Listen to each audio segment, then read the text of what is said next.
Le jour où j'ai arrêté de chercher la confiance en moi. J'ai un manque de confiance en moi. Je n'ai plus confiance en moi. J'ai perdu la confiance. J'imagine que tout le monde a déjà dit ce genre de phrase. Et trop longtemps, j'ai considéré que la confiance était comme un objet qu'on acquérait en plus ou moins grande quantité. Sauf que la confiance n'est pas un objet, ça se vit. Je peux être en confiance à un moment donné, et l'instant d'après je le suis plus. Ça alterne comme ça sans cesse. En fait, pour reprendre la définition de la confiance en soi, elle est ainsi: être sûr de réussir ce que je fais. Dans être sûr de réussir ce que je fais, il y a 3 verbes et 3 façons de sortir de la confiance en soi. Soit la négation est sur le être sûr, ne pas être sûr de réussir ce que je fais, et là c'est du doute. Soit la négation est au niveau du réussir, être sûr de ne pas réussir ce que je fais, là c'est de la dévalorisation. Ou enfin la négation est sur le faire, être sûr de réussir ce que je ne fais pas, et là c'est de l'abandon. Doute, dévalorisation, abandon, ça fait sortir de la confiance en soi, même si elles sont momentanées. Et du coup, quand je cherche absolument à avoir confiance en moi, et ben je rejette ces doutes, ces dévalorisations et ces abandons. Et c'est là mon erreur, car le doute, la dévalorisation et l'abandon, c'est quelque chose de sain, c'est quelque chose de normal, tout le monde le fait. Ceux qui prétendent ne jamais douter, ne jamais se dévaloriser et ne jamais abandonner,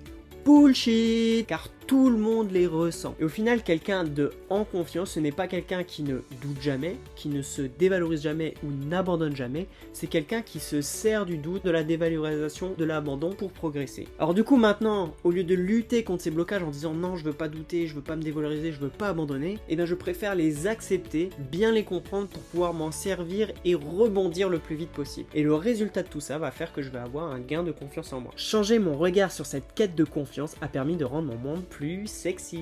Allez, avant de te donner quelques exemples, je t'invite à suivre mon actualité sur les différents réseaux Instagram, Facebook, LinkedIn, YouTube avec le @NicoAngerCoaching ou sur mon site internet www.nicoangercoaching.fr. J'y partage mon actualité de coach mais aussi mon actualité sportive de coureur en sandales minimaliste. Aime, commande, partage et abonne-toi, c'est le meilleur moyen de me signifier que tu apprécies mon travail. Et n'oublie pas, le plus important, réussir sa vie, c'est rendre son monde plus sexy. Allez, je te propose 2 petits exemples. Le premier, c'est dans le cadre du boulot ou n'importe quoi, lorsque tu fais une présentation. Alors imagine, tu fais un exposé, voilà, tout se passe bien, tu maîtrises ton sujet, c'est cool, tu déroules, là tu as confiance en toi. Et là, quelqu'un dans l'assemblée te pose une question dans laquelle tu n'as pas la réponse. Ça arrive. Là, tout le monde aura cette petite phrase dans la tête qui va binguer, qui va faire mince, je ne sais pas. Momentanément, il y a une dévalorisation. Être sûr de ne pas réussir à répondre. Je n'ai pas confiance en moi. Ça descend. Et là, 2 débouchés. Soit je cherche absolument à avoir confiance en moi, j'ignore cette dévalorisation. Je cherche du coup à donner absolument une réponse pour satisfaire mon auditoire, mais là au fond de moi ça va se chamailler, il va y avoir des voix qui vont parler. Mince, je ne sais pas, j'espère que je dis pas une grosse bêtise, j'espère surtout qu'il va pas s'en rendre compte. Bref, c'est un cycle où je m'enferme un peu dans une boucle infernale.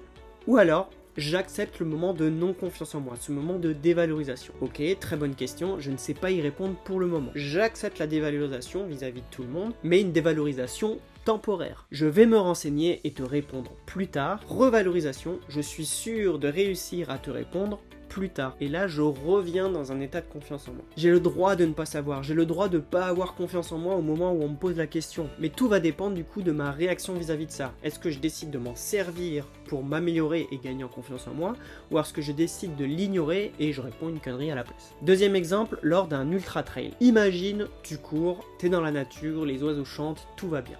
Je suis sûr de réussir à finir ma course. Ok, je suis en état de confiance en moi. Et là, tu commences à ressentir de la fatigue, c'est normal, ça fait de nombreuses heures que tu cours.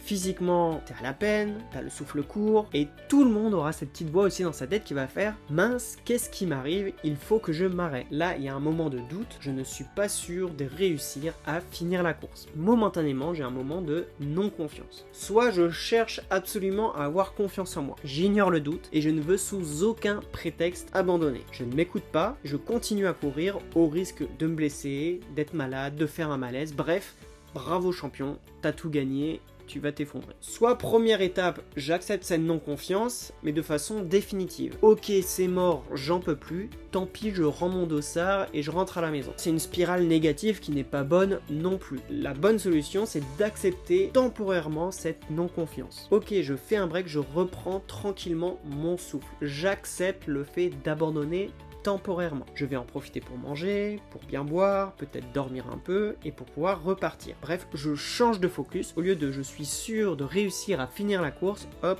je suis sûr de réussir à me ressourcer correctement. Tu sens que ça va mieux. Yes, c'est bon, je suis en pleine forme, je peux repartir. Et là, tu te remets dans ton focus de départ. Je suis sûr de réussir à finir la course. Tu te replaces dans l'état de confiance en soi dans lequel tu étais venu en t'inscrivant à cette course. Tout ça pour dire que tu as le droit d'abandonner pour te ressourcer efficacement. L'abandon définitif, c'est pas ce qu'on recherche, mais l'abandon temporaire pour se ressourcer et repartir, c'est ok. Voilà, j'espère que ce nouveau format te plaît. N'hésite pas à me dire en commentaire si tu apprécies. En attendant, je te dis à la semaine prochaine. Ciao, ciao!